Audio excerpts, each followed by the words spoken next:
I did my research so you don't have to. Here's a story on how two twin brothers, their mother, an ex stripper, 12 doctors, and a pharmacy company spread the opioid epidemic that took over the United States, which then turned into the heroin epidemic that is running rampant now. Yes, you heard me right. Two twin brothers, their mother, an ex stripper, a wholesale pharmacy company, and 12 licensed American doctors are responsible for so many deaths and overdoses across the United States and who else knows where.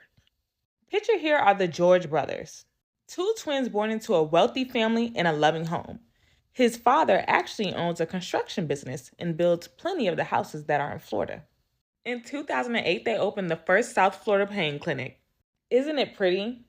And I know you're wondering, how did they get so many doctors to work here? Well, first off, that wasn't their only location. They had 5 clinics spread throughout the state of Florida. Secondly, they put an ad on Craigslist to recruit all the doctors and made them sign contracts to swear to be heavy handed with all prescriptions. On top of that, they got cash incentives on a daily and were promised that it was discreet. Does this look discreet to y'all?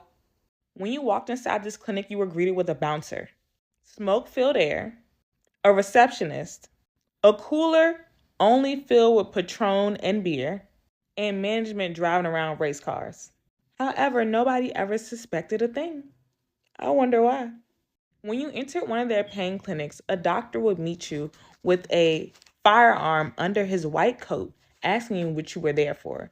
At the moment you asked for what you wanted, he would then write you a prescription. You would take that prescription to the front receptionist and pay them in cash. They only accepted cash. Their operation spread from 2008 to 2012. In 1 year, they made over $40 million. They spent their money on flashy cars, boats, clothes, and women. In the back of their centers, they had an MRI station that was actually a secret strip club. So while people were waiting to get their fix, they were getting lap dances that were paid for by the owners. They had people traveling from all over the nation to come to these South Florida pain clinics. Some were even traveling via church van. I swear I'm not lying. And I know you're wondering how this all came crashing down. Because the police never suspected a thing.